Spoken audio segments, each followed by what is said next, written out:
These 10 things to get jacked. 10 things high-level athletes do that you have missed. 10 things you can do to be a lead in a week.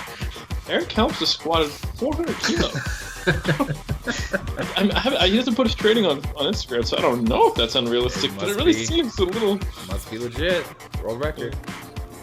All right.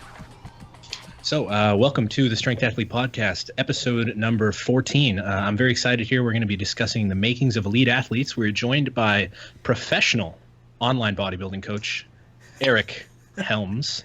Not to be confused with professional bodybuilding coach who works online.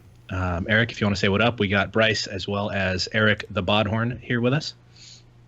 Hey, thanks for having me, guys. It's a pleasure to be on. And I think professional online natural bodybuilding coach needs to be in there. There you go. That's right. They do testing. They send out a survey test. Right. Do you or do you not take performance enhancing drugs? It's true. Check yes or no. Check yes or no. It's like we use EcoSign, and they have to validate that on the line. So it'll hold up in court. So there you go. Mm-hmm. Well, yeah, essentially all we want to do is talk about some of the factors surrounding what high-level athletes do, how to get there, which inherently involves some conversation about sustainability over time, avoiding some of the pitfalls that may be career-ending, and, kind of what makes up those athletes that everyone sees winning world champs and setting world records and stuff like that. So you want to know what I had for breakfast? What you're saying? Exactly. We said world champs, Eric. Before we get too far in, I do want to take a minute to thank our sponsor for the podcast, LVD Fitness. If you are not familiar with them, you can find them at www.lvdfitness.com. They are donating, providing clean water to people in need for every single item they sell. One more time, that's at www.lvdfitness.com. And a second mention, we did just announce some winners for our free training cycle promo on Instagram. There are 5 of them, and additionally, we are running a pretty deep discount for 8 more days up to July 28th, 30% off, which amounts to like $60. So if you're interested in a training cycle, you're listening to this, you were leaning on the fence with regards to price, this is your probably only opportunity to ever get this deep of a discount. So I would recommend taking advantage of it. Back to the main topic. So, I mean, in my mind, and you guys can correct me on this, but I think the base level for a lot of the success we see in some of the highest level athletes, and this actually plays into a conversation I had yesterday, can be brought back a lot to some genetic arguments, and that's not to take away from the idea of needing to be intelligent and taking a calculated and informed approach to your training as well as your recovery, but I think there's a certain baseline that just can't be overlooked for someone like Bryce Lewis versus someone like me, for example. We've been training for similar amounts of time. We're both quite strong, but Bryce is a different level of strong than I am. And I think that, while some of that can be attributed to outside factors, I think there's just a certain level of genetics that are going to guide him to a higher ceiling than me. I think a huge part of it is, just like you said, to baseline. And there is a certain genetic requirement, I'll go as far as to say that, to open the door to elite performance. And I think we're finally getting to a place in powerlifting where you can't get by just purely on genetics unless you have like some seriously amazing genetics, which that's still around. But I would say now that we've had in the last 5 years or so such a explosion in participation in the sport at a worldwide level, it's not just enough to have awesome genetics. And you have to then capitalize on that. So I think it's probably most valuable for us to spend our time talking about what does that capitalization process look like, and what seems to shake out among most athletes. Because you're right, Hani, you can do everything right, and you can maximize your performance, but that doesn't necessarily mean you will be an elite performer. Right. So I originally wrote down kind of a few discussion topics and kind of big old categories for ways that we can take this, just some of the different things, but starting with someone that might be early on and looking to work their way up towards high levels. They love powerlifting, they're having a lot of fun with it. How does age play into what considerations they might want to be doing for strength training? in other sports, generally, there's some concerns about specialization. Like becoming a quote unquote powerlifter too early may actually sabotage you down the line. Like, is there any truth to that in your experience, Eric? And how have you kind of managed training for young athletes, middle-aged athletes, older athletes? It's a good question. I don't know that it applies in the same way to powerlifting as it does to other sports. Some of there's a fair amount of research in what's called LTAD, or long-term athlete development, where they talk about the value of just participating in a lot of sports but not overdoing it, and developing quote-unquote general athletic abilities, and really kind of capitalizing on the fact that kids like to play, and that's fun, and not, on the psychological side of it and the sociological side of it, burning them out on something that they would otherwise do just for participation's sake, And I think that makes a lot of sense. Just because someone is good at soccer and is enjoying it, as soon as you turn it into a quote unquote job for them, it becomes a very different social experience. So I do think it can be a mistake to have that kind of, your stereotypical, hard-driven parents who try to make everything about the child into, an elite performer long term. They may just drop out. Not everyone's going to be Tiger Woods, But in powerlifting, I do think it's a little different. And I don't know if you guys saw this post recently by Greg Nuckols where he talked about we need to get rid of the juniors class. I saw that. I thought that was well timed, and he basically looked at the stats and was showing that, basically at age 20 to say mid 30s, performance is about the same, and certainly there's some survivorship bias as you look at certain age groups as you get older. But I think there's a fair case to be made that, if you're going to be an elite performer, you're probably going to know within the first year of picking up weights. I was pretty happy because I deadlifted 405 within 6 months of training. But I've met people who've deadlifted 600 pounds within the first 6 months of training. And that's a little different. I often tell the story of how, Bryce, when I gave you one of your first programs, I think a 12-week cycle that put 25 pounds on my deadlift, it took you from 495 to I think 625 if my memory serves me. And I kind of realized, I was like, oh, there's a difference in people, you know. So I'm getting a little off topic, but I don't think you need to worry so much about building a strong athletic base for powerlifting, because powerlifting is such a specific skill set in and of itself. And I guess the counter argument to that is, well, there's so many high-level powerlifters who came from another sport.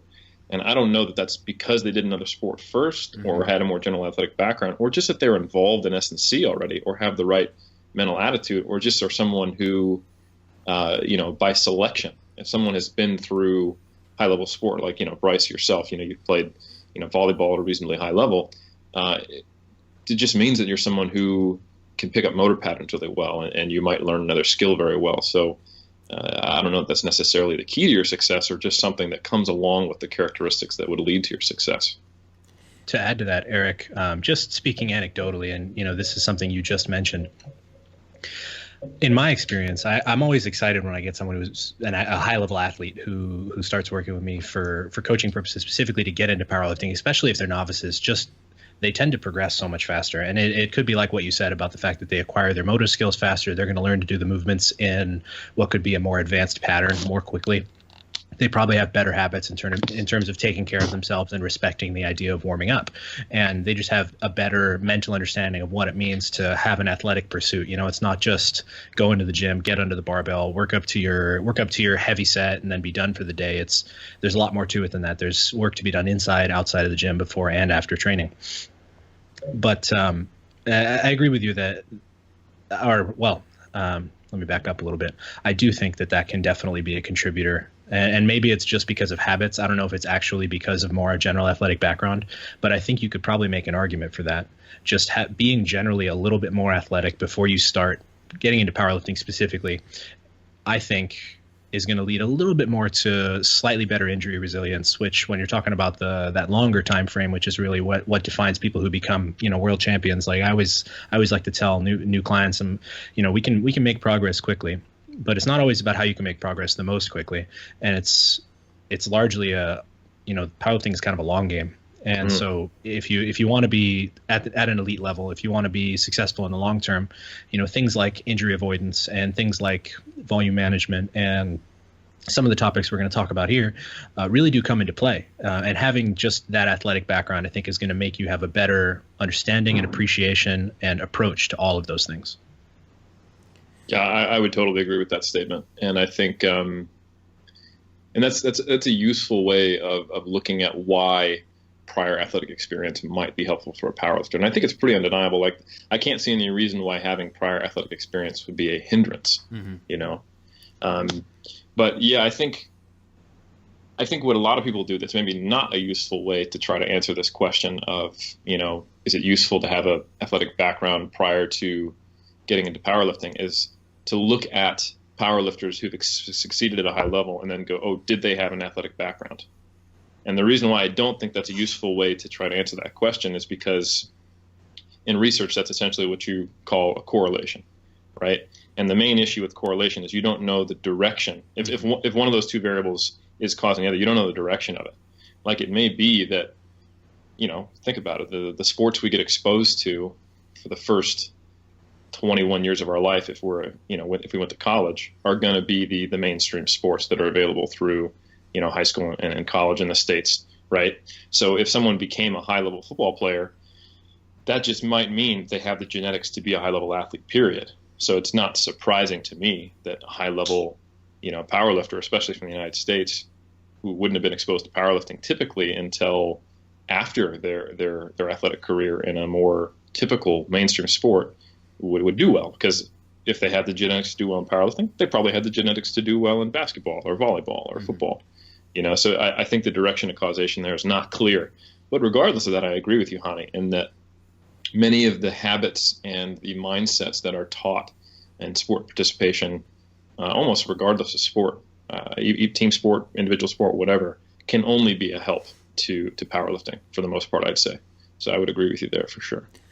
An example I like, just one last thing there, Bryce, before you jump back in, is Ray Williams. He's the prime example of a guy who's, Superman. And I like to look at Ray and think, that's what happens when you take a guy who could have been like an all-pro NFL nose guard, and you're like, you should do powerlifting. And mind you, the financial incentives and why he made one decision versus the other aside, I think that we're looking at just a genetically superior person. And, there are a lot of people who don't really understand powerlifting who would look at Ray and say, oh, well, Ray weighs 400 pounds, but the body weight multiplier does not apply to the super heavies. You can, I would gain weight up to 400 pounds, and I might gain 1 pound of squat per pound of body weight, maybe. And I don't think I ever in my life, no matter what, would squat 1,000 pounds raw or equipped. And Ray's out there doing it for singles once a week or something for entire preparation periods up to a meet. So I think that definitely has a role there. Like you said, that genetic athleticism, almost, you could call it. I just wanted to jump in there real quick too. I'd agree with what you guys are saying in regards to general athletic development being useful towards powerlifting, but I don't think an individual's starting point necessarily is predictive of how they respond to the training process. So we've all seen people who come in as a ranked beginner and then over the course of a few years somehow are able to add 500-600 pounds to their total, whereas somebody who maybe started out a little bit higher doesn't respond quite as well to training and is a little bit farther behind. So I don't know that just because they have a strong athletic background and they start out strong isn't always the strongest predictor of their ability to make progress. I think the key is just don't let them tell you that you were done. Carry on, Bryce. So I'm still or not, that you had no chance. Exactly. You have to have a chance. I guess I'm still not clear on, why long-term athletic development, like those ideas that, apply to other sports don't necessarily apply to powerlifting. And one of my only insights is that powerlifting is closer to just working out than any other sport that I know of. You know what I mean? It's as close to being good at resistance training than any other sport that I know of. And as such, maybe the link to sport performance is a little bit different than it is for other sports. But, intuitively, if coaches say hey, athletes under age 18, like if you specialize and you hit your peak under age 18, you have a low chance of surpassing that later in life. Like that seems not to apply to the types of things we care about in powerlifting, or like there are high rates of burnout if you get super good at your sport before age 18. Like how do those kind of things apply to powerlifting? That's a good question. I don't know that I have the answer to it, because the long-term athlete development thing isn't really my research focus as a sports scientist. But there are some obvious differences between powerlifting and other sports. Not all other sports, but let's say football, basketball, baseball. Those have much more general requirements, and you need a broader set of athletic competencies to do well in those sports, not get hurt, and then to continue to progress. While a baseball player, football player, basketball player would look at powerlifting and go, yeah, that's what I do on Wednesday and Friday. Exactly.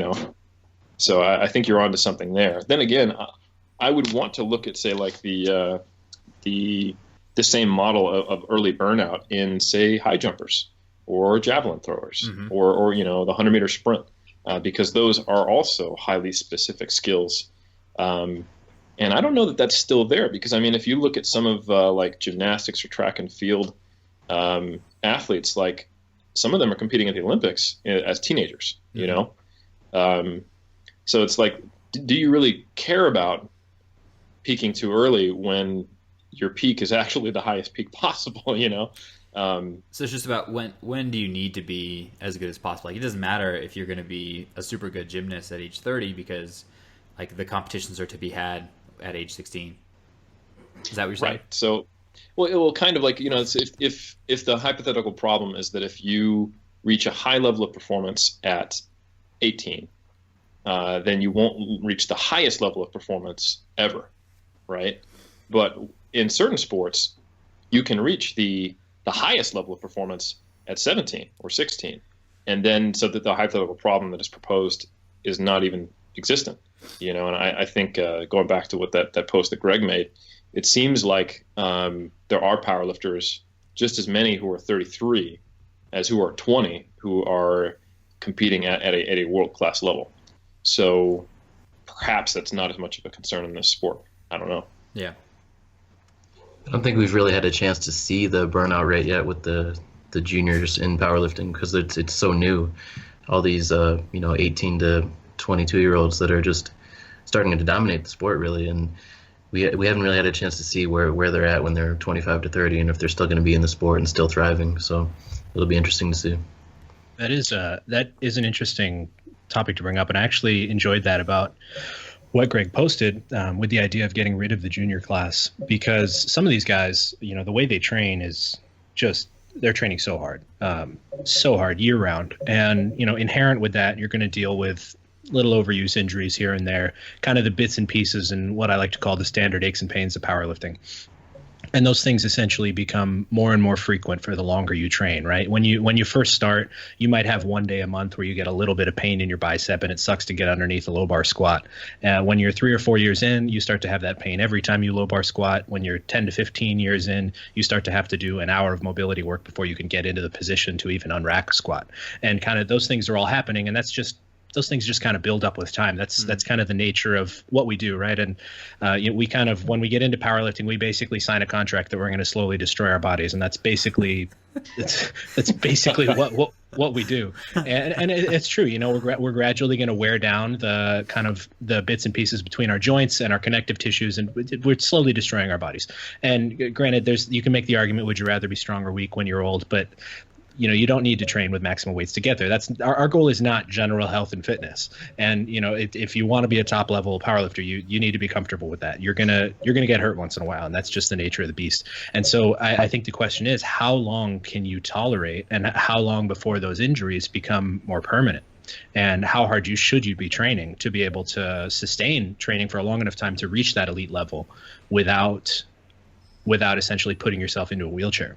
And so I think that's something that's an interesting consideration for young lifters, especially because, they go on Instagram and they watch a guy like Sean Noriega, for example, who's training with relatively high intensities all the time, or reasonably high. And he's an exceptional athlete. But for most people, that style of training might be way too aggressive, or some or all. I don't, it's hard to say, but it obviously works well for him. But to model what you do after what he does is a path to being in a whole bunch of pain, in my opinion. I would agree. And I'm curious to hear you guys' take on this, because I would say arguably at this point, you guys have seen more powerlifters at various stages than I have, even though I've been in the coaching game longer. I work with equal parts bodybuilders and powerlifters. So half the injuries I deal with are related to, disordered eating. So still injuries. So yeah, the other kind of injury that we like to cause. Great sports we deal with here. But let me see if your guys' experiences match this. I typically see an injury curve of about the first year, nothing. People are bulletproof, especially if they're young when they start. Then it gets really bad for like a year. So first year they're bulletproof. Then they have I'm training like an idiot and I break something, and then I have the one injury that really scares the shit out of me.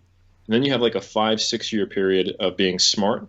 And then you have, I'm actually 30 and things started going poorly. So you've got like, and I'll speak from my personal experience. So basically I started lifting and I was 21. So from 21 to 22 and a half, bulletproof. From 23 to 25, I think the major injury I had was a back injury and a rotator cuff injury, and then my hamstring tear. And then from like 2009 to 2013, very clean. I was smart, I was conservative in my training, all this stuff. And then right around 2013, 2014, I just had the inevitable wear and tear of like, I have FAI. Like I can't, doesn't matter how much mobility I do, I have a bone spur. And it came from doing the same movement patterns for 9-10 years. And so it's interesting to see. I think there's a interaction with age, training age, and psychology, and that kind of has that curve. But then eventually you do get to that point where you become so much more longevity minded, and it's the kind of thing where it's like you probably should have always had that mindset, not just once you're over that first injury hump and now you're 30. But I think that's a really tough thing to understand when you're a junior lifter. So yeah, I totally agree with you, Hani. Well, Eric, let me ask you this, because this actually leads into one of the other kind of bullet points that we had on deck.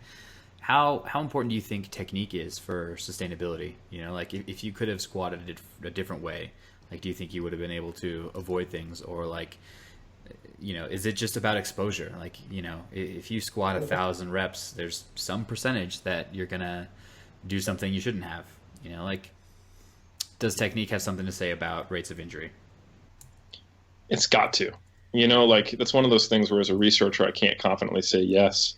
But as someone who understands biology and understands the limitations of research, I have to think it does. Mm-hmm. Like, if you're doing shit in such a way that is constantly putting joints in stressed positions and creating wear and tear, even if it doesn't enhance your acute injury risk over a 1-year period, that's not the same as your cumulative injury risk over 10 years, and we're not going to have research on that. Yeah. Not anything really, really definitive. So like, honestly, I've never heard a good reason why it doesn't matter.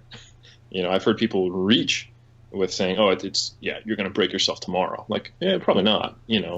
Our body can move in many, many ways. But how could lifting the heaviest weight you possibly can with biomechanically disadvantageous positions not be a higher injury risk, at least over time? Sure. I just don't see how it couldn't be. So yeah, I do think it comes into play.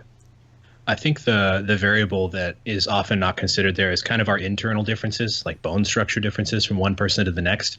And this is one of the reasons why I generally tell people, there's not really a model that is ideal for everyone for any of the lifts, right? There's some general rules that we want to follow. There's some particular things that we're looking for when we're trying to build good technique around a lift, right? Generally speaking, you don't want to have rounding in your lower back on the squat or the deadlift. That's probably going to be a bad thing. Generally speaking, for most people, you want to have a flat back throughout the deadlift. But then for some people, they get a little bit of a mechanical advantage by rounding their back because they have that extra long torso. And for people who have long arms, it's basically cheating to round your back. It's crazy. And so, working with what your internal anatomy is going to allow in terms of, where bones are going to get in the way of each other. Like, Eric, you dealing with that bone spur, is it in your hip? Well, I have none now. I'm an enhanced athlete. I had surgery to, fix both my femurs. But yeah, I had dual labrum tears that came from cam lesions, which is basically bone growths on my femurs, and they were smashing into my labrum. Okay. No So, problem. but yeah, that sounds fun. And so that's basically, I mean, at the root level, is that related to the technique that you had? You probably had what most people would have called good technique. But, you could make an argument that maybe some small adjustment to that technique, maybe not squatting as deep, maybe changing the angle at which you had your feet, or changing essentially how much you externally rotated when you were going into the hole in the squat. Perhaps you could have been working in a kind of a range there where you would have had a little more space between the bones and the connective tissues in the hip, and you may not have developed that bone spur over time, maybe. And no, that's so true. Arguably, if I'd been a high bar squatter my entire career, I probably would still be high bar squatting. But then again, I've learned from experience I can squat 10% more when I squat low bar. Mm-hmm. So, yep. And what are we doing as powerlifters? We're signing that contract. that's what's up. Lift the most weight possible. The problem with that, though, is go how ahead. do you know if you're doing something counterproductive? If it's relatively comfortable, you can get stronger with a given technique. How do you know if long term it's going to cause that kind of wear and tear? You You don't. don't really. Right. Especially if it's comfortable. Like, I mean, we all kind of intuitively think that pain is our indicator that something is not going right. You know what I mean?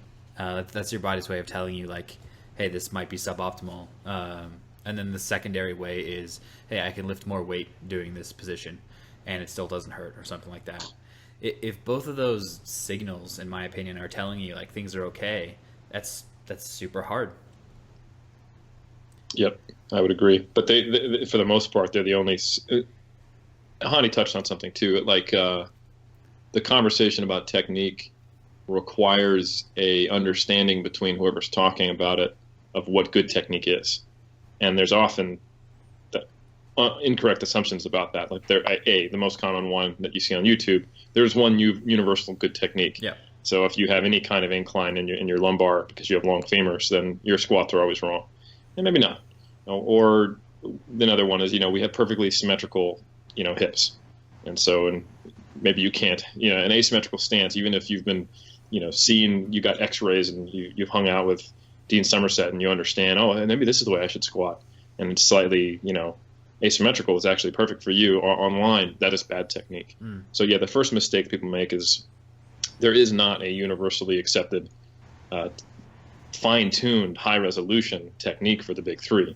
There's low-resolution stuff like Hani was talking about. Like, we all tend to have a lordotic lumbar, so we don't want to be rounding that and going the exact opposite direction. We have an S-curve, sure, but beyond that kind of low-resolution stuff, we don't have a good definition for what good technique is. Yeah.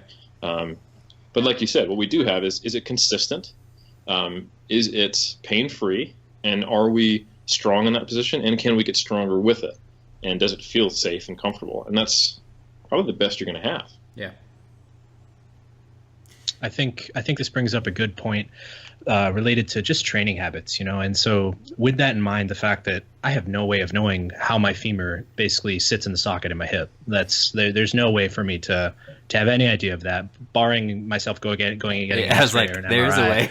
There is a way, but barring highly overanalyzing. We just don't have the technology. And it doesn't exist. There's strictly no way for me to see that. But no. But barring that, which is certainly an option, right? If your father's a doctor and has access to an MRI machine and you can get in there for free, hell yeah, go do it. That could be a fun experiment. If anyone listening has the ability to do that, I would love if you could contact us and we could actually get some hard data on that. That would be a lot of fun. But for the most part, the only thing you have control over is the habits you have while you train, the things you do while you train, and the things that you do have control over. And by manipulating those in such a way that maybe is best or is optimal, I guess I don't like the word best with relation to anything training related, but what is optimal for you can be a great thing. So Eric, what you were saying about kind of that timeline where you have that bulletproof period, and then you have the really brittle period, and then you have the I know how to manage my shit period, and that's kind of what I think a lot of people fall into. And like you, I kind of went through this where I was almost completely bulletproof from like 15 to 21. I mean, and you could look back at some of the training. There were days where I was doing like 12 to 15 sets of pause squats twice a week. And I was just absolutely doing things that I would look at now and say, whose idea was that? And Alberto, by the way, is Alberto's idea. But just kidding, Alberto. I love you. But I mean, I was able to do those things and able to get away with that. And then it was like it all hit me in one 12-month period. It was like 8 injuries in a row in 1 year. And it was like, wow, how did this happen? And it, you know, if I had been a little bit more intelligent, I could have looked back and been like, well, it was that and that and that and that and that. And now I can do this and make myself better. But now in training, what I've done is I've implemented these habits that make me able to train without pain and to be able to go on and improve without pain. And so had I had those habits previously, I probably wouldn't have had those injuries in the first place. And so that's what the kind of where I like the name, the I know my shit period. And so kind of finding a way to more effectively implement those more intelligent habits in the more novice level athletes, I think will help to essentially give more longevity to athletes at every level, basically starting at the root, so to speak, and building up from there. I think there's a lot of value in being a young athlete and having a coach who has a longevity focused mindset, because it's so difficult to have that internally. I mean, I have met some just, I guess I would say, emotionally mature and patient young individuals, but it's not a common trait. You know, there's no reason you would have that trait outside of temperament. You know, I think most adults learn the hard way, and we get that from experience. You know, I certainly have. But I was very impatient as a young man because, you know, every 6 months was a larger percentage of my life than it is now. You know, it's just, it's very simple, just perspective. And so having a coach who can tell you, look, you know, yes, I would like you to do well at your first powerlifting meet and total 1,000 instead of 950, but I care much more about your career as a powerlifter and what happens. Maybe you're going to have a shot to actually, you know, go to Worlds when you're 36 if we can keep you consistently progressing at this timeline. Maybe you're not going to be the world champ, but if you can get there and place 5th, that would be a career highlight that may not even be an option for you if we're struggling with injuries for 10 years of your training. You know, nobody wants to hear that from their coach, though. Nobody wants to hear, pump the brakes, man. We got to slow down your progress a little bit. And so it's, you know, this is something I try to explain to everyone. Like, let's make the fastest progress that is healthy. And, you know, I didn't really understand the concept of progressing too fast at first, but there's a certain point where, you know, you can outpace your connective tissues with how fast you can get stronger. And that's where you start to get those overuse injuries where you're training with so much volume. And kind of learning to respect that process is important. I think that is one of the mental skills, which is another thing that was something we wanted to talk about. That's kind of a mental skill that if you can implement that in yourself as an athlete, you can make yourself so much better over the long term. And maybe, you know, obviously having a better mental approach to powerlifting isn't going to make your squat max go up this month, period. It might even go down because you might train a little less hard. But there's a certain point where, you know, training harder can be training smarter, but it isn't always. I mean, both of you guys have kind of been circling around. One of the other big topics is volume management. You know what I mean? Like, so I have it phrased this way. Each of us in the way that we train could probably add, you know, an extra half of the amount of volume that we're doing on top of what we're already doing and still be able to tolerate that pretty well. You know, should we? And kind of how does that play into considerations in the long term? You know, like, is that going to result in better progress in the short term? You know, my intuition says yes, because volume is related to strength gains in varied ways. But, you know, how should we change training volume over time and over what periods of time?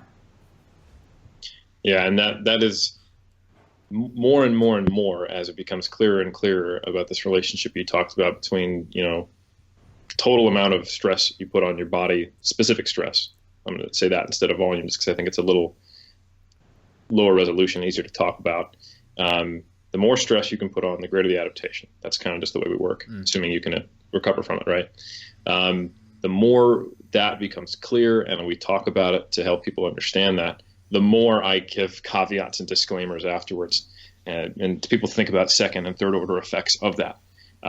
So to give a little air graph for the listeners here, you know, there's going to be diminishing returns. You know, the more volume you do per unit of volume, you're going to get less payoff. And there's a lot of reasons for that. Motor learning is a big one. You can only practice so much and have it be useful, deliberate practice. And then the other one is, the actual physiological adaptations, larger cross-sectional area, giving you more contractile tissue to make you stronger. That relationship's a little more linear, but it's still not linear. It's still diminishing returns. You get less and less per each set you add. And there is a point where doing too much volume now, especially at a lower training age, will slow down your progress. And you come down on the other side of that bell curve. And it's always a bell curve. It's not just a line. But more importantly than that is even within the bell curve acutely, where it's still going up and you're reaching your peak, there's an injury risk potential that goes up. Every time you lift a weight, there is some risk of injury that compounds. And if we couple that with our discussion about technique, where, sure, if we don't have great hardline data, but if we know that being in a biomechanically disadvantageous position for you is probably not good in the long term, more done in the short term means more total risk in the long term. So I think even if you're looking at greater payoff in the next 2 years from doing all the volume, which is a big assumption because it may be too much and you're actually slowing things down, you also have to think about, will I have to take a full year off of effective training because the next year after that I get hurt? And so I think not a minimalist approach is what I advocate, but a do enough approach and then only add more volume when you can't make progress through other means approach is kind of what I think makes the most sense. And this is where the research is kind of useful, is we have some broad population-based data that can suggest where's the ballpark of reasonable to start from in terms of volume. Like 8 sets per week for a movement seems like nothing in the powerlifting world, but that's a great place to start. And then only adding when manipulating intensity and frequency and accessory work and all that other stuff is not working, or if the progress is just so slow you're like, this is silly, and the person feels fine. But shit, man, 8 sets a week is in the modern world of volume is king. I think people would just laugh at. But that is a great starting place where we have from meta-analytic data kind of like the peak of strength adaptation is. But most research is on college students, not Ray Williams. So it's a little different when we're talking about competitive powerlifters. I think we're seeing more sets than 8, just to talk specifically on that number, obviously, because you said there's that difference between college level athletes or non-athletes and getting into, training the barbell squat or the barbell bench press, which, well, everyone trains the bench press, but let's say the squat or the deadlift, and they start doing 8 sets a week when before they would do 1 or 2 sets every 3rd or 4th week just so they could say they had a leg day. And of course, they're going to adapt quickly to that. They don't need any more. Like it's the minimum stimulus for maximum return thing, right? And so I just always look at it as a range, right? You have this, this bottom stimulus level, which is kind of like where starting strength would be, where you're doing your 9 sets a week with starting strength of squats. And you have that super basic linear periodization scheme to that. And it's just minimum rate of progress for, let's say, a not rank novice. Rank novice, you actually progress super fast on that. But the minimum rate of progress will be like starting strength style or less volume. And then you have that top rate of progress, which is going to be, let's say, daily maxing with back off volume. And so in that range and everything that falls in between, you have basically a scaling injury risk. And so, you kind of got to pick and choose your battle. I generally like to recommend people stick in the lower 1/2. Like you said, right, we have an inherent injury risk no matter what. But just for the sake of sustainability, I could, daily maxing's fun. Your lift goes up incredibly fast. It works. It absolutely works. It's irrefutable. But I mean, how long can you survive it? Number one, and how practical is it as a function of planning for more than just increasing your max this year? Yeah, and also is we have to think about it, since we're talking about research a little bit here, and when I cite this 8+ sets per week thing, that is just from meta-analyses in the mid 2000s from like Peterson and Ray. But of course, like the individual data points, like the broad range you'll get between individuals of what's the optimal number of sets per week. A, it's huge between individuals, but B, it's huge intra-individual over a training career, and depending on what else they're doing in their training, like how much deadlifting you're doing is going to affect how much squatting you should be doing. Yeah. So I think, Yeah, it's really tough to get that across to people when they want quantitative answers, and we can't give them to someone who we've never met until we've worked with them for a while, you know?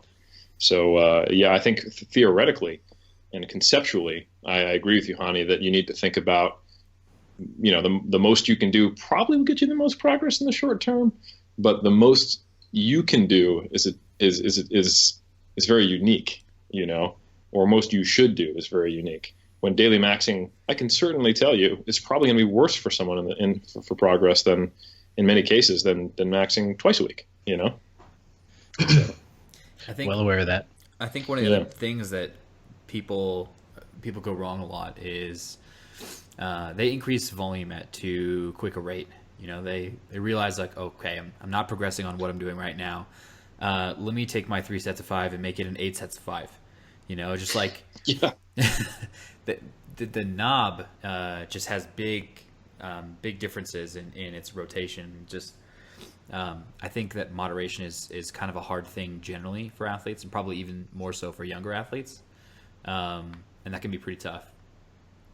Well, everybody wants to turn it up to 11, like Spinal Tap, right? And so yes, excellent movie reference. Well done, Hani, especially for your age. I'm impressed. Yeah, well, I'm not 45 like you. Sorry. No, you're not. And I actually can't remember how old I am because of the dementia. But you know, Bryce, you brought this up in your presentation at the EPC just a few weeks ago. But I don't think we have a good concept, or individuals don't have a good concept of what is a good rate of progress, because the rate of progress is so individual. So when people quote unquote plateau, and especially when they're self-coached, most of the time they haven't plateaued. They are not advancing at the rate that they feel they should be advancing based on whoever they follow on Instagram. Yeah. And they may be at a fantastic rate of progression for them, or they may be below it. But there's really almost impossible to know unless they've been in the gym for a while and they've played with the gambit of stress levels. Yeah, I agree with that. I think there's something to be said, and this is actually bringing us back to the more real athletes, I could say. There's something to be said for the idea of an off season. And, you know, being involved in USA powerlifting now, there's basically a year-round calendar of competitions, right? So in March, we have the Arnold world level competition. In June, we have Worlds. And this is strictly talking raw competition. In June, we have World Championships. In October, we have Raw Nationals. And basically October, what you have to do to get to Worlds. Yeah, exactly. October, for all intents and purposes, is the most important competition of the year for most people, particularly now as USAPL becomes more saturated with more high-level athletes, and essentially the cream that is at the top only floats higher. And so you have to train so damn hard to be ready for October to, number one, get your place on that world team. And then for the people who don't, they're training super hard for March to try to do really well at the Arnold. Yeah. And then for the people, some people do both, basically trying to win money in one of the money meets at the Arnold, and then trying to perform really highly at World Championships. And it's really hard. You know, you have to train yourself really hard year round to be ready for all three of these competitions. And it's hard for someone to embrace that mentally, the idea that, okay, we're gonna put this particular competition kind of on the back burner. We're gonna approach this. We're gonna train through it.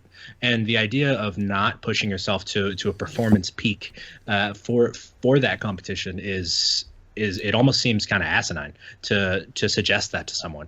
But at the same time, how long can you give yourself repeated bouts of pushing yourself that hard is an interesting consideration. So I think adopting the idea of some kind of off season, I don't know where you put it in the competitive calendar of a USA Powerlifting Raw Lifter, maybe between June and August or something, but adopting the idea of some kind of off season, I think, and I don't know what that means in context, is something that I think could be of tremendous value, at least in terms of increasing longevity. Because if you look at football is a great example, they have what is it, 4 months a year they're playing ball, 2 months a year they're not doing anything, 2 months a year they're just lifting, and then was that 4 and 2 and 2 and 4, and then 4 months a year where they're practicing football as well as lifting and working on athletic abilities. And basically you combine all those and you put them together into a calendar year, and it makes sense. Yeah. It's like, we're going to beat you up for this chunk of the year, we're going to let you rest for this chunk of the year, we're going to prepare you for getting beat up, and then we're going to make you fast and better at beating other people up. And basically it's like you schedule the whole year like that,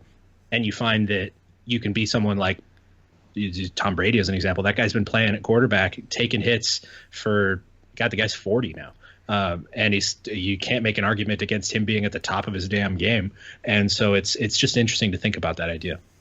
Well, you're totally right. I mean, for a good USAPL lifter who's got a shot, let's just say someone who can compete at all three of those comps, they've got July and November, and that's it. That's really their recovery blocks. That's it, and I think I can speak from working with Bryce. That's what we do. He's got like a week off after the comps that are close to each other where he has fun, and then we can actually program a restoration block or a pivot block. That sweet deload. Bryce Lewis signature deload week. Hey, I've learned my lesson. All of his I behaved myself this ever. I got an 850 block pull. Oh, great. I hope you're fresh. How's your lower back feeling the next day? Which has inspired an entire generation of TSA athletes to all be like, hey, coach, can I max the week after my meet? Sure. Go right ahead. Yeah. I've gotten questions about this. Like, so what was your strategic thought on having Bryce max out after his comp? And I'm like, low athlete adherence. Yeah, exactly. Strategically, I probably should have told him exactly what to do. So, but you've got a transition block, maybe 8 weeks out of the year. Maybe 12 if you can really sneak it in there, and if you have a good solid, track record with what your blocks look like to get someone set up for the next comp. But yeah, I mean, that's a good question. I mean, should athletes even be chasing 3 big meets like that? I think that's something in bodybuilding that we've fallen into a pattern of figuring out what's the best way to have people perform at a high level, because there's something has to give, and I think in powerlifting we're talking about literal musculoskeletal injuries, right? In bodybuilding, typically it's a mental burnout. Mm-hmm. So we have a situation where we discourage our athletes from competing back-to-back seasons, and it's become so clear. We know how long it takes to get someone diced. We know how long it takes them to recover and actually feel like a human. We know how long it takes the average person to recover their psychology to where they want to actually do a show again. Yeah. And we know what happens when they try to do back-to-back shows a couple times a year and they burn out almost permanently sometimes. And that's why we have this system of, I competed in 07, 09, 2011, and that was very intentional. And also just time to make progress. So I think, powerlifting is a little different in that last aspect, because if you're lifting, you're probably pushing for progress. But I think it's more so is how do you manage the risk of injury in powerlifting? And I think in bodybuilding, it's the same thing. It's just emotional. Yeah. Well, I want to transition a bit since you mentioned bodybuilding and talk about nutrition and kind of body weight over time.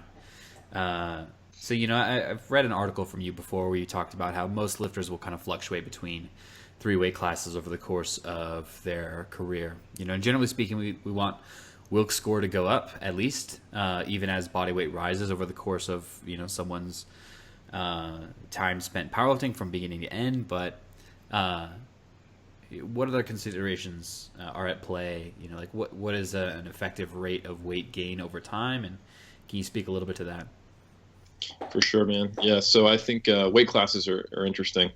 And a lot of it depends on when someone enters the sport. Like, if you catch someone after physical maturation, I'd say, yeah, for the most part, you're going to be looking at 3 weight classes, the one they could cut to, the one they're in just walking around, and the one they can gain weight into. That breaks down a little bit if someone, their natural walk-around weight is right on the cusp of one or another. But for the most part, that's at least a useful heuristic to kind of conceptualize it. If you catch someone before they're done maturing, like if you have a teen competitor, mm-hmm. they might have 4. They're going to hit a growth spurt, and all of a sudden, just from becoming an adult, they'll have a new weight class.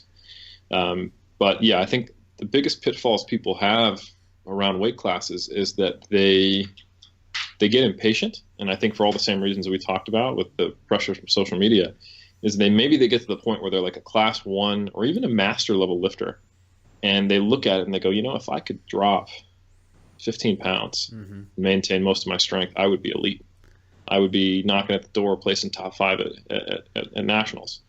And the reality is that they actually just need to get stronger and be patient and realize that progress as an intermediate comes slower than it was when they were a beginner, And I think you see a lot of people who kind of look at it too quantitatively. It's like, oh, if I can be 8% and stacked in my weight class, that's the end goal. Everyone should try to be, super lean in their respective weight class and just be all muscle and they'll perform really well. But then they, neglect all these things like, well, what's injury risk when you're 8% body fat? Well, what kind of relationship with food are you going to have at 8% body fat? Can you handle the same training stress when you're 8% body fat? Because you're going to have a ton of stress trying to be 8% body fat, especially if you are your average powerlifter and not your average neurotic bodybuilder, which are a different breed by far, on average. Don't get me wrong. There's certain people who do both. But so I think, you couple that with some, and it's funny, I've seen the pendulum swing. I remember there was a time in like 2008, 2009, when we were first getting into the sport back in the day, and I saw this YouTube video of this big super heavyweight, and I'm not going to call his name out, but he said, pretty much all powerlifters need to go up about 2 weight classes from where they are, which is a ridiculous statement when you just say it out loud now. But you should have seen the comments in this video. It's like, yeah, true. Yep. Ordering a pizza right now kind of thing. Like this was, the same time frame. I've always wanted to be a super. Exactly, right? Everyone, it was so bulk focused back in the day. And I remember there was a T-Nation article by Louis Simmons about how to deal with being a hard gainer. And it was order a pizza and then dump olive oil all over it, and you do that every day, and like then we'll see if you've got enough calories, bitch, kind of thing. Yeah, well, T-Nation is peer reviewed, so it's right up there with JSC. Yeah. Agree, yeah. Well, if I can pause you there, Eric, you can kind of get a feel for how long ago you read that article based on the fact that you read a Louis Simmons article on T-Nation. There you go. That's actually a very good point. Yeah. So yeah, I think the tides have shifted a lot. Like a lot of people now are talking about maximizing their payload and being a stacked X weight class. I want to be a stacked 93. I want to be a stacked 105, and they're really thinking about, I need to bulk up and then cut down and be at the top of my weight class and really just have a huge advantage over everyone else. But it doesn't always shake out that way in my mind. It seems to sometimes in lower weight classes when you look at it, but I don't know how much of that is just selection bias. But I really don't know that if we took a look at all the 105s who we thought were too heavy and we cut them down to 93, that they'd be better athletes. We can use Bryce as a reverse example of that. And actually, Eric, you can speak on this too. Bodhorn, not Helms. And Bryce, when you gained up from 93 to 105, it was like you pulled the cloth off of this entire untapped level of gains that had all been there waiting to be realized. And basically it was like, oh, just gain 25 pounds and I'll put 300 pounds on my total. Oh, that was easy. And, Eric, you saw something similar with coaching. Yeah, you could go to 120 and beat Dennis Cornelius if my math is right. And Eric, you saw something similar type with 2 coaching. diabetes. Yeah, or type 2 diabetes. It could be fun. You could get all the insulin you want prescribed by a doctor. And Bodhorn, you saw with Chance something similar with him going from being super hard fighting to stay at 83, like probably almost to the point where he'd be missing weight because of where his weight was at, up to full 93 or just slightly over, which is where we'd like most people to walk around anyway. And similarly, he put between 200 and 300 pounds on his total, right? It's over 300, yeah. Yeah. It's over 300. No, but I was going to say that I think people get emotionally tied to their weight class just because of how easy it is to compare themselves to others. So a lot of times you'll see people that are training, 10, 15 pounds over their weight class, and they're saying, no, I got to go 83. I'm not going to be competitive at the next one. I'm going to have to add, 200 or 300 pounds to my total just to place in the same position where, you never know what could happen if you actually allow yourself to gain weight and train in surplus and all that stuff. Yeah. I mean, at the bottom of it, people want to win. They want to feel competitive. But I think that they sacrifice short-term pretend trophies and local level wins and even sometimes national level placings and stuff like that for long-term potential. And those two things need to be weighed against each other. Well said. Yeah, I think people really underestimate the stresses of trying to be lean and light. And I think that's something I'm acutely aware of as a bodybuilding coach, and just seeing what happens to people when they try to train going through contest prep. And I remember I actually competed freaking 6 foot in a meet in 2012 at 181. or damn close to it. I was actually like 1.5 pounds above it. But it was only because I had just competed in a bodybuilding show like a month prior, and I was still like slowly bringing my weight up. But my Wilks score was the same. Like that's how much strength I had lost. Like, you know, I competed, you know, 30 pounds lighter than I was used to, and the Wilks score was the same, which basically means like that beat the shit out of me, you know, trying to get down there.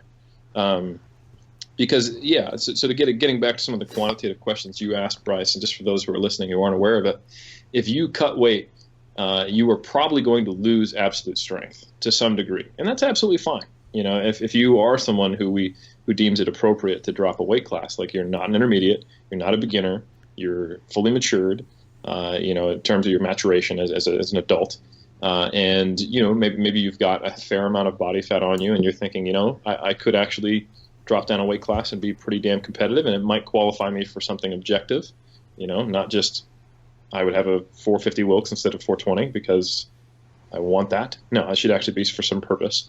Let's say you're in that position, then you can expect your total to go down, but your Wilks score should go up, which is a useful surrogate to know how competitive you'd be in any weight class, right? So yeah, if your Wilks score actually stays the same or goes down, you're either doing it so wrong it's not even funny in terms of your cut, or that's just a really bad idea. Like that no, that's not your weight class. You need to stay. You probably need to go up a weight class if you cut and lost Wilks. You know. Yeah. So. Well, I think there's something to be said for body fat set point here, which you know it indirectly ties into body weight, right? Just based on the amount of muscle you have, your body fat set points are going to tie into a body weight for you specifically. And so for myself, for example, I have a couple of body weight points where I can very easily maintain weight. For me, it's somewhere right around 195 and somewhere right around 225. And with both of those, I can pretty much not track my nutrition. And with 195, I have to be a little bit more careful with it. But with either of those places, it's not hard for me to maintain my weight. And so competing at either of those, I can have a relatively comparable level of strength. Now, when I start to go below that lower set point, or when I'm between one and the other, so if I was, for example, trying to compete in the 198 class and I currently weighed 210 and I decided, you know, I wanted to cut 12 pounds to make weight with like a water cut, that would absolutely affect my performance. And I'm not talking specifically because it's a water cut, just the amount of weight that I was cutting relative to my total body weight. But if I was walking around at 180, and Eric, this comes back to what you were saying about the stress of maintaining a weight. And I can say this from experience. I was walking around at 180 at one point, which is tremendously lean for me. Like tremendously lean. It's not stage ready by any means, but we're talking like 9-10%. And so for me at that point, the difficulty of maintaining that and how hard it was for me to be able to have the energy to train, to have the energy to like get out of bed in the morning was incredibly hard. And it had such an effect on me where I totaled less. It was like my 10th meet at 181 than I did at my first meet where I beat Eric Helms, by the way. And on body weight, by the way. I won. A win's a win, Ricky Bobby. But you know, I believe the expression is if you're not in first, you're last, Mr. Helms. But for me, it was, and that was kind of a realization point for me where I was like, man, it's super cool to be lean, but clearly for me, based on kind of where my set points are, to maintain this weight and compete at this class, I'm going to have to accept the fact that I'm going to suck. And I mean, could I get stronger there? Sure. But I'm never going to comfortably maintain that. Food is always going to be a stressor instead of a recovery tool. And so I think there's something to be said for kind of those body fat set points and the weights that they correspond with for each of us as individuals. Eric, Hani brought up settling or set points, and it just got me thinking that I don't really understand them much at all. You know, like I think there's a somewhat linear relationship between adding or subtracting calories, you know, like some relationship between calories and body weight. But it seems that like if set points are a thing, that there are kind of body weights that it's harder to fluctuate from. Is that what the idea is? So yeah, I think there is rich and healthy debate around the concept of set points, and I think probably the safer term is to call them the settling points, or maybe even settling ranges, because in a human, a set point implies biology. And in humans, biology has very little to do with. Well, that's not very. It doesn't have as much to do with our eating behaviors and our energy intake and our energy output compared to, say, an animal in the wild. We have a huge sociological influence. Were you raised in a family where you had to finish everything on your plate? Were you raised in a family where you were poor and you actually went hungry a lot of nights? Were you raised in a first world nation or a third world nation? Like, these are going to drastically affect, where you hang out and your body weight, to give some extreme examples. So really, I think the best way to look at it is your settling point range. And we have seen that very easily society can overwhelm that. Because I don't think that our set points have been just going up over time for no reason. Like, the obesity epidemic's natural. We're just hanging around our normal body weight of, a 35 BMI. Like, no, that's not right. Yeah. So what's going on there? Well, essentially, it's the interaction of biology and the interaction of sociology. So biology, in a perfect sense for each person, if they had no influence from other people, would mean that there was the point at which our hunger signals and our satiety signals were in line with our energy intake, and it would keep us, because we didn't evolve tracking macros and weighing food and shit like that. We eat when we're hungry and we stop eating when we're full. And your settling point range is the body weight range that would be dictated by that when, if you were just kind of just eating when dictated by those signals. So the settling point is then to say, right, but we don't just eat when we're hungry and we don't stop eating when we're full. So based on the interaction of biology and sociology, where's the range where you settle? And this then interacts with, okay, how do you deal with stress? Are you an emotional eater?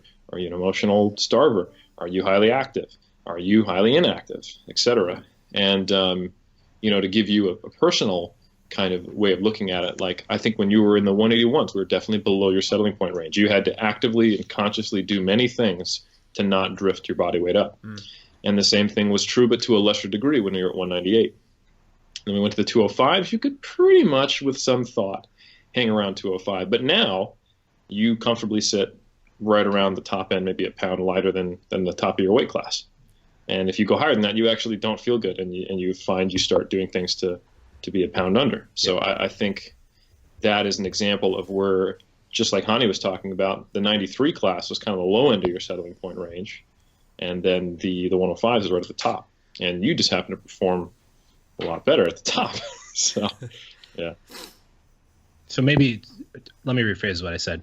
Kind of what you were saying there about the tie-in between biology and sociology is important. So, I will consciously make kind of better decisions when I'm at the lower end of my range, and or maybe subconsciously, whatever it may be. And then probably consciously. Probably consciously. I don't really remember. It's been a while since I've actually been able to see my abs. But when I'm kind of more at the top of the range, it's just I can pretty much, if I want to go have drinks with friends, I'll go have drinks with friends. If I want to eat whatever, I'll eat it. I still try to make decent choices just because kind of historically I have a background with being quite a bit overweight.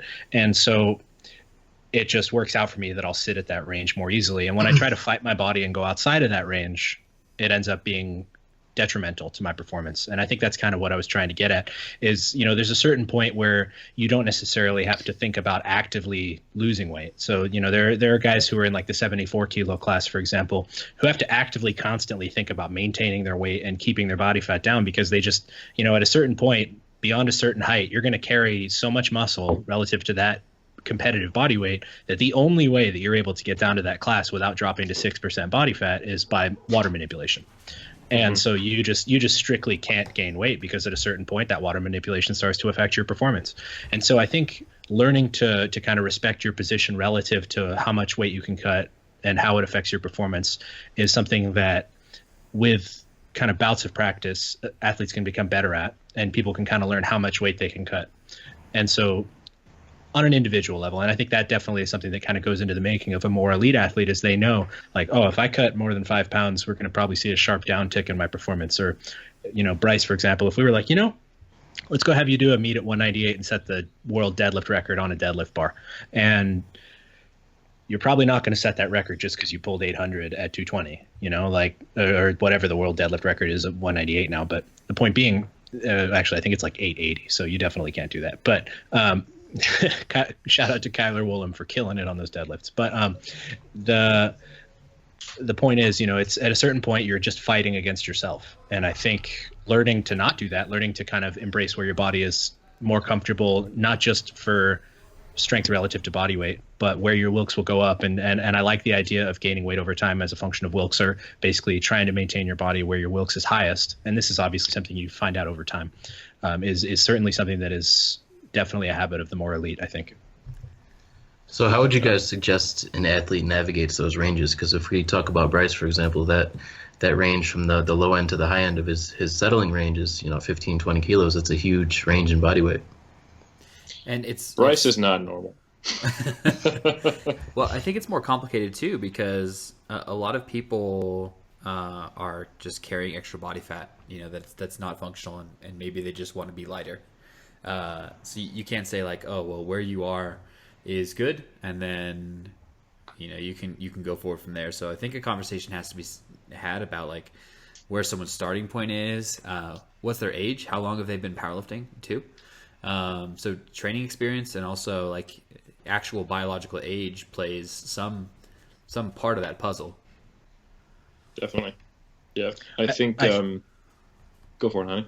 I was just going to say, I think if you're at a point where you can spend 51% or more of your time not thinking about what you're eating, just making the obvious decisions that we make as active people, like having predominantly protein with meals and having protein spaced out throughout the day in different dosings, and the maintaining a decent fiber intake and eating some vegetables and not drinking beer every night. If you can just follow those rules and not think more specifically about what you're eating, and you can maintain your weight there, that's probably a comfortable point at which you could easily anticipate that you can increase your performance without having to change much.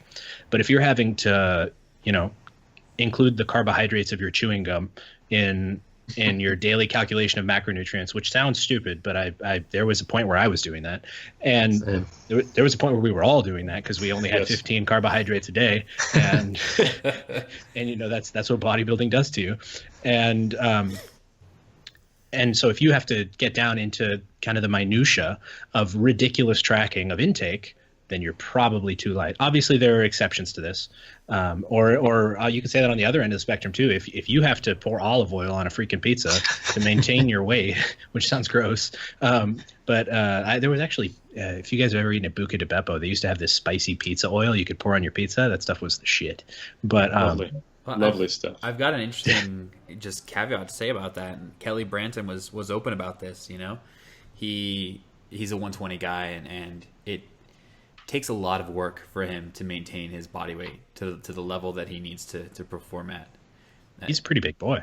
But isn't Kelly 120 plus? 120 plus. He is excuse plus. me. Yeah, he probably weighs like 165 or so. And he needs to eat a lot. 120 with an emphasis on the plus. Yeah, exactly. He needs to, to focus on eating. And, I remember he got second one year at either a national or world championships, and it was something like, well, here's another year of eating down the drain. Like, it was just a full-time job for him to keep his weight up.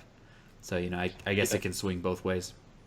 It does. Well, I was talking to Mike T. Yeah, I can't remember if we were in Belarus or Ireland, but he was talking about how one of the competitions they were traveling for Worlds, or it might have been Junior Worlds, I can't remember which, but he knew he was not going to have access to a lot of food, and they were going to be moving around, and it was not a westernized nation, and he had like this entire bag of Snickers bars that he was using to supplement his meals to stay at 120, at the top of his weight class, and to keep his weight on. And I was like, yeah, that's a different perspective, because we often deal with the stresses on being on the other side of it, for sure. Yeah. And to piggyback on what Hani said, to answer your question, Eric, about what is the range, or where should I be? How do I know? Really, it should be slaving your physiology to your psychology. And this is easy to see if I use the bodybuilding example. For a bodybuilder, you get down to the leanest you possibly can, because that's where you're going to be the most competitive. And then where do you figure out where you should go in the off season? Well, you can kind of think about it. I should be 10 to 15% over my stage weight. That's all fine and good. But you really need to be in a position where you're healthy, happy, you become sane again, and you've recovered from being insane, which is the requirement for competing in bodybuilding for at least a temporary period. And that means, at what point are you no longer food focused? Mm-hmm. At what point are you getting morning wood again? Because you're 25 and you should. At what point are you sleeping normally? At what point do you have normal physiological function and at least normal for you psychological function? And if that's 30 pounds over stage weight, so be it. And that's basically where you should be as a powerlifter, in my opinion, unless you are very high level and you are actively at the moment cutting down to a lower weight class, and you have a track record showing that, yes, I compete at 57 when I want, but at 52 I'm a world champ. Like if that's the case, like if making the 52 kilo class and you are the Wilks score winner for the women, then awesome. Cut down to 52 every single time. That's what you should be doing. And if that's tough and makes you a little food focused for a while, but that's something you can intermittently handle for worlds, okay, no big deal. But that's not most people. So I think most people should be in a position where they can follow very heuristic things in nutrition, like Hani was saying. Like I eat protein with my meals. I eat till I'm full but not completely stuffed.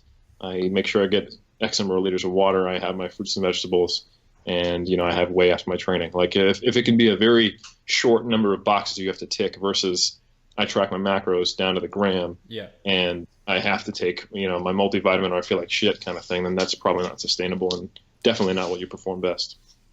To go back to the Kelly example you gave there, Bryce, I think there's a certain point with basically where everybody, like you were saying with the settling points, Eric. So for Kelly, his settling points, his range probably, obviously he's above it, but his range probably puts him into that super heavy kind of arena. And then there's a certain point with relation to body weight where you're basically going to see exponential strength increase, right? So Bryce, you saw an exponential strength increase as you went from the bottom to the top of your weight range. You could probably see some linear strength increase if you went up from here. So for example, if you went from 105 to 120, you could probably expect some number of pounds on your total per pound you gain on your body weight. Yeah. And that could probably be linear right up to however much you could possibly weigh.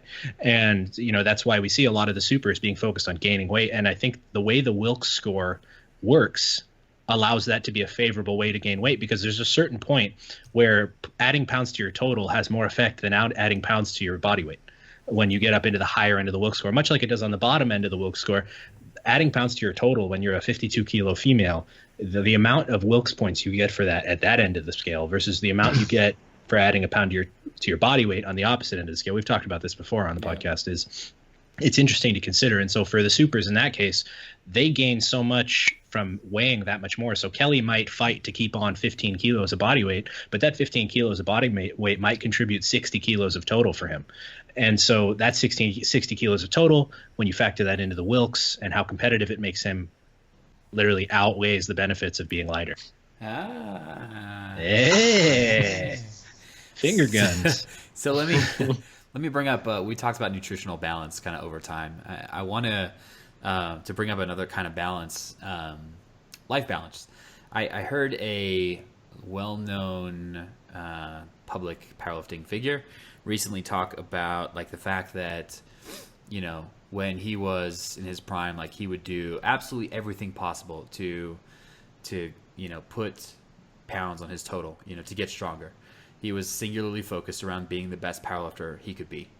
And he didn't understand why, all the chumps these days are talking about balance and talking about I'm only going to train 4 days a week, or, I've got my life outside of powerlifting.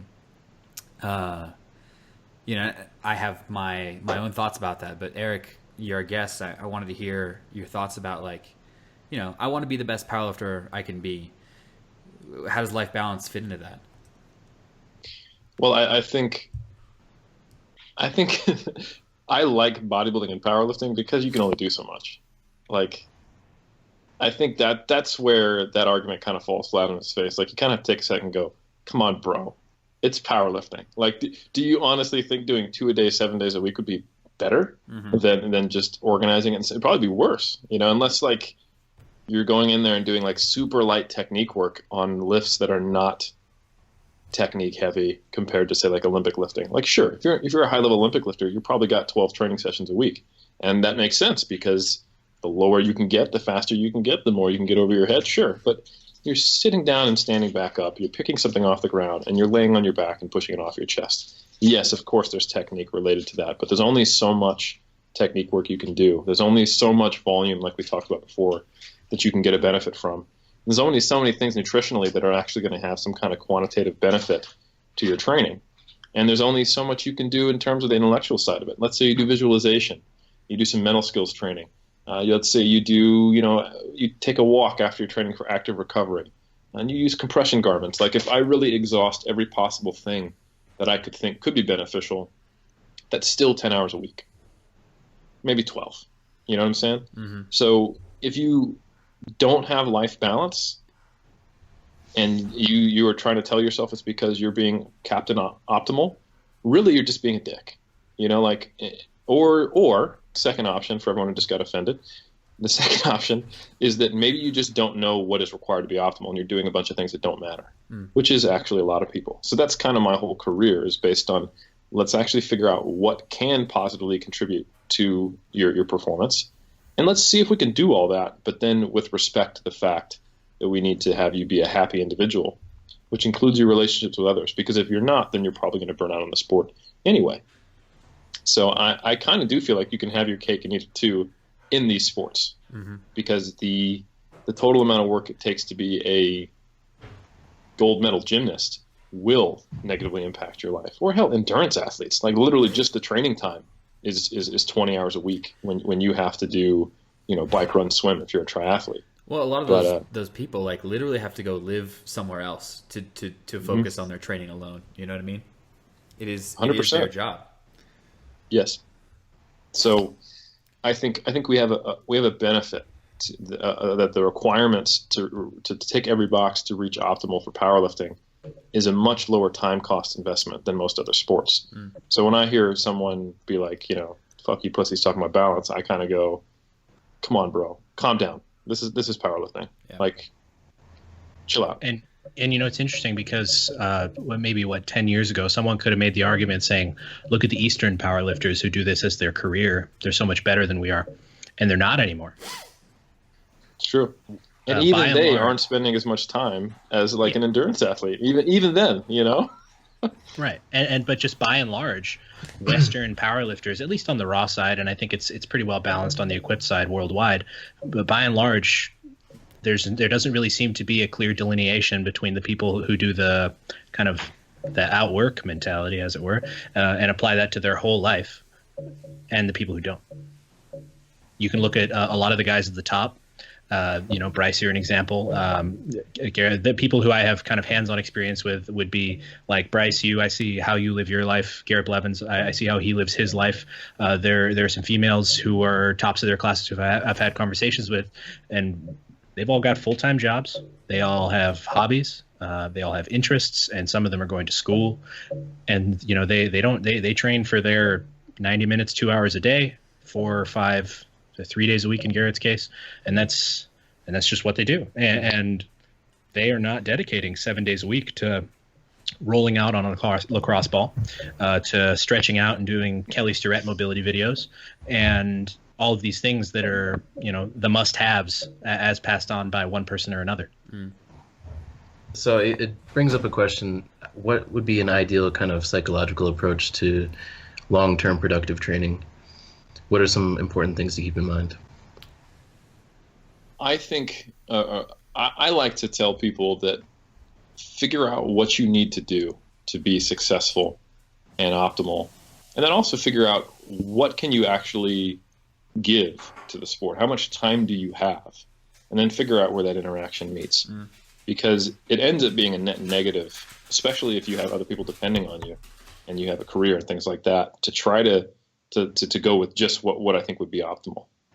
But most people aren't so busy where that's actually where it's like, I can only train 3 hours a week. Like most people who aren't in that situation, there are some people.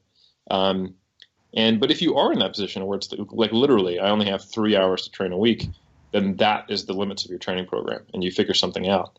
But I think for most people that's not the situation. You have to figure out, all right, how much time do I have to give? What are all the things that I think could be optimal?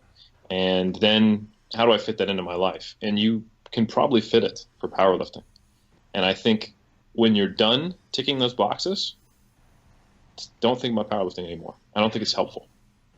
And I think often it can be detrimental. I like what you said there, Eric. And this kind of brings back the idea of settling point. But instead of being about body weight, it's basically just how much time you have to dedicate to powerlifting. And so when you try to exceed that amount, this is kind of like when you're trying to diet below your settling point. You can only push so hard for so long. You can only dedicate that extra time for so long, and eventually something's going to snap. And if you spend enough time, missing out on family dinners and not going out with your friends and doing this or that or the other, eventually you're going to get that mental burnout on dealing with training. Whereas for some of us, we'll use it as a solace, right? So we got into training, we continued training with a barbell, whatever it was that got you into the gym. You went back because you felt good afterward. You got that endorphin rush. You kind of have that feeling where you walk out of the gym and you're like, wow, today's great. I'm awesome. And you walked out of the gym and that was how you felt. And you're like, I'm going to do that again tomorrow. And so on and so forth. And eventually you got into this kind of self-destructive spiral of powerlifting. And so, but it's in the same way, it can be rewarding for us where basically you're doing this work and kind of ticking these boxes, so to speak. And if you overcommit yourself, you're kind of bound to mentally burn out. So one of the things I like to say is, make your training fit your life and not the other way around. Mm-hmm. And so don't commit to 5 days a week of training if you only have 2 hours, 3 days a week to train and say that you'll find the time. It's not going to happen. You're not going to find that time. You're either going to skip those sessions or you're going to skip other more important things in your life. Yeah, if you do find the time, and even if it doesn't burn you out, if it causes problems in your career, if it causes problems in the relationships that you have, those things will cause stress, which will then burn you out, and it will come back to haunt you in some way. So I totally agree with what Hani was saying. That's basically what I was saying. So yeah, I think it's tick your boxes and then leave it alone. Put powerlifting back in the drawer. It's a great toy, but if you play with it 24/7, then you might get a little burned down on it. Reward yourself. Word. So if you use the toy too much, you might desensitize, as they say. That's right. Run on the batteries, and we have 2 more topics, and I'd like Eric to just pick one of them, just because we're running a little low on time here. So we can either talk about injury avoidance and how it relates to longevity, kind of varied factors associated with avoiding injury, or we can talk about mental skills that you see high-level athletes have. Anything unique that you've seen high-level athletes do differently than average populations? I'd like to give a veto stamp to the injury avoidance part, since we spent about 45 minutes on that at the beginning of the show. That's true. We did talk about it a lot already. So we could talk about mental stuff. Deal. All right. Can I start it off by asking you a question, Bryce? What are some of the mental strategies, skills, and things that you repeat that have stuck with you since you started powerlifting that you think are going to be long-term things you do that are useful? If I had to say the things that have helped me out the most, it's been how to deal with negative training sessions, like when things go badly. And I'm still not perfect at this, but I've gotten a lot better, as evidenced by the amount of times that I email or message Eric crying about a bad session.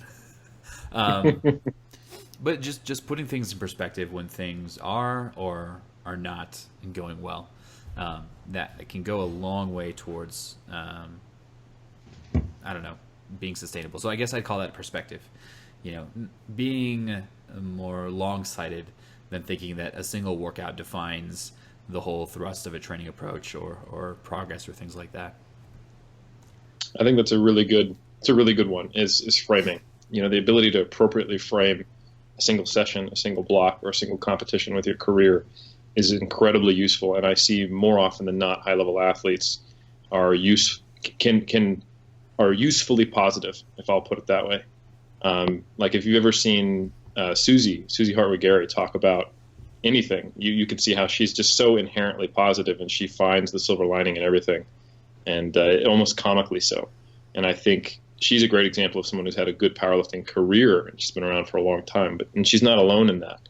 I think sometimes it takes athletes a while to figure this out, but whether it's natural or learned, they often find a way to keep themselves in the game, because I think that's a really good point.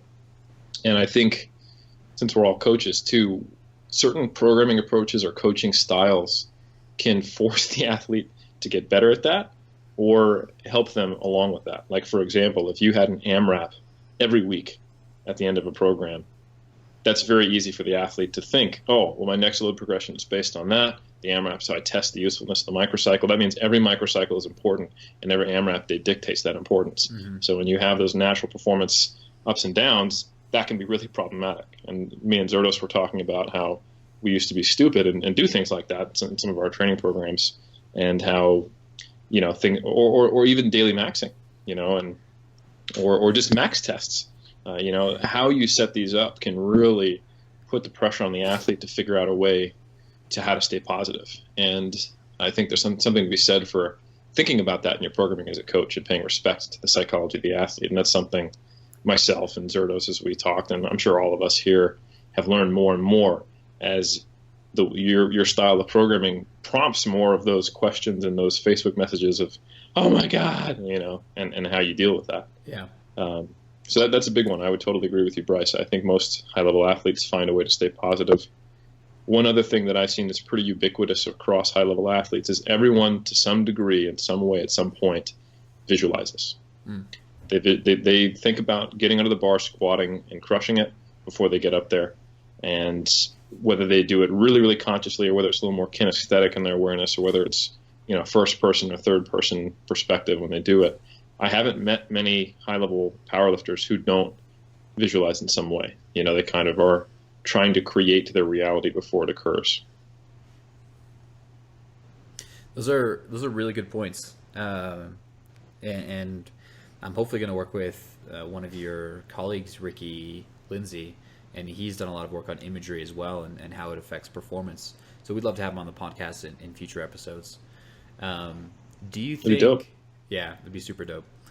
Do you think there's something about attitude, approach to training? Do they treat it as work, like going to a job? Or? That's a tough one, because I'm trying to think of things that I see that are the same in everywhere. Yeah. Which, like, you'll see high-level athletes who get absolutely psyched out of their mind every training session, or at least every training session we're privy to as their fans, which seems like a lot. And we see other athletes who treat all their training sessions like pretty calm, meditative, And then we also see athletes who are, I've been in the game a long time, not that excited about it. This is kind of my job. I like it, but, I also like watching football. I do that every Sunday kind of thing. I think we've all seen, it's typically something you see more in athletes who've been in the game a long time. Mm-hmm. They find it's a part of their life. It's integrated. So, of course, they're going to do it, but they just don't get as excited as maybe the 25-year-old who's at the peak of their game. So I don't know. There's a lot of interactions there, but consistency is one. You just don't see high-level athletes who aren't consistent. At least high-level athletes who last. They find some way, they get it done. Yeah. And I think whatever mental acrobatics or temperament they have that results in consistency is that is ubiquitous. So, but I think there's many paths to Rome for that. What about flexibility? Like the ability to adjust upwards or downwards, outside of some fixed plan. So like autoregulation, but on larger scales. They tend to either have a coach who knows how to implement that in the plan, or they tend to do it pretty well for themselves. And it doesn't necessarily mean have to be RPE. Like all the kind of, when a powerlifting audience hears autoregulation, they think of kind of the RTS classic approach to autoregulation. But really, do you have some way of modifying what you're going to do in the gym today, or even the next mesocycle, or next microcycle, based on the reality that you're dealing with now, that may or may not coincide with what you expected when you planned it? And every good athlete does have that, or gets it at the point where it matters. So, what that looks like. But how often do you see an Instagram post by a high-level powerlifter when, I just wasn't feeling it today, so I just did some technique work, or push back my work. I just went in and did some foam rolling. I'll be hitting it heavy on Friday, even though it's planned for Thursday, or whatever. So, regardless of the structure of that, I definitely think that being flexible in a way that helps performance, putting themselves in a position to succeed rather than fail, I think is definitely a characteristic you'll see across high-level athletes. Lastly, I wanted to ask you about expectations. Do high-level athletes just go in there like knowing, quote unquote, that I'm going to get stronger? Just that high self-belief. that I'm an unstoppable force, like whether or not that's actually true, but kind of like convincing themselves that they've got what it takes.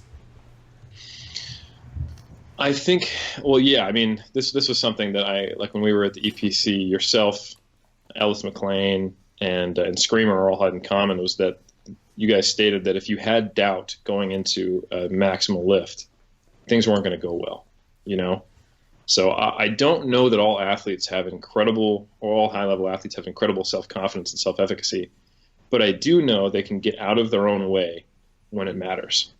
So at the very least, because I do think that can be a bottleneck to becoming a high performer. Sure. Is if you have self-doubt going into the important lifts in training or in competition, that's going to prevent you from being where you need to be. And I think most high-level athletes, or at least some high-level athletes, have experienced what it's like when that's not going well.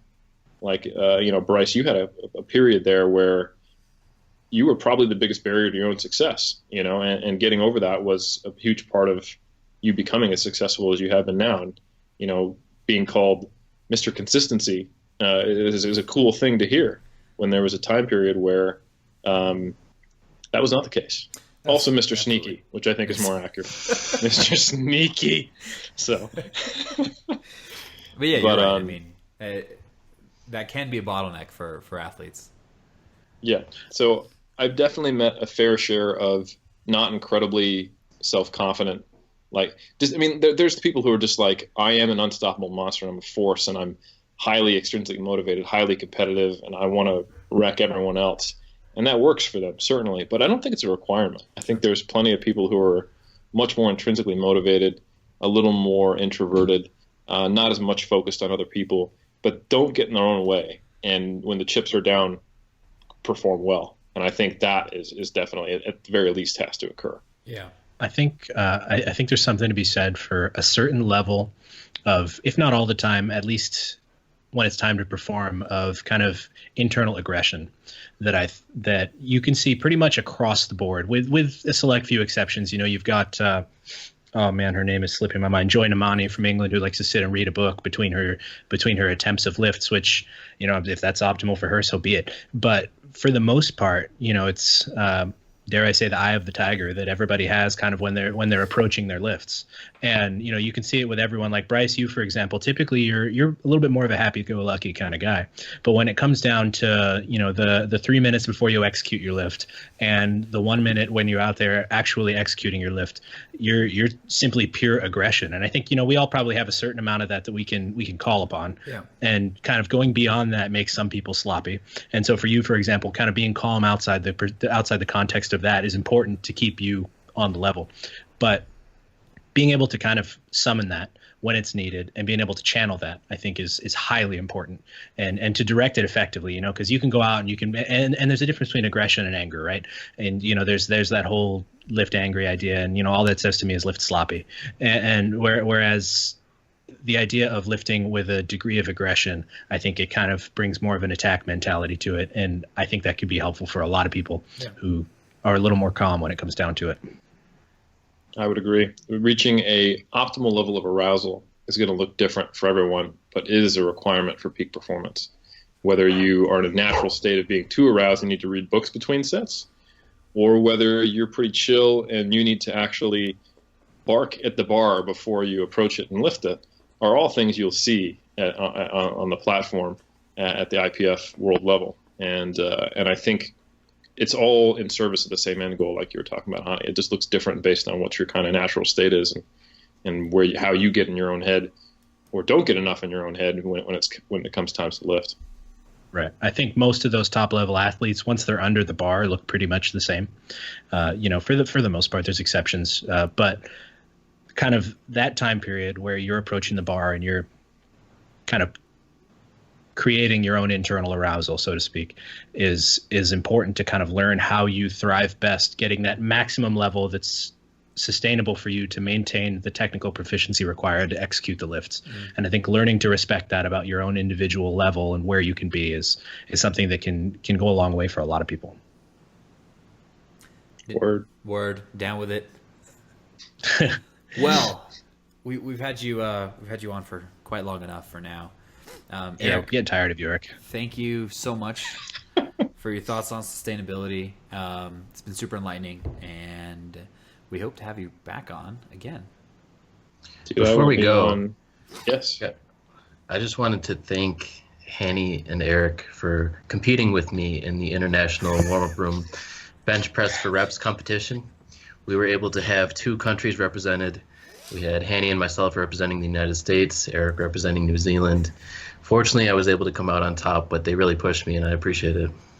You know, we really neglected actually interviewing you, Eric, to get an idea of what the highest level of athlete has to do to perform at that level. Because I remember Hani and I, we pushed ourselves, and I'm not afraid to say that being second and third in the world in this competition isn't an accomplishment, but surely there are things that you do that we can all learn from that we should have spent more time on. And maybe there could be a follow-up to this one where Eric just talks about his road to the backstage world's bench press for bodyweight reps championship. I think that'd be interesting.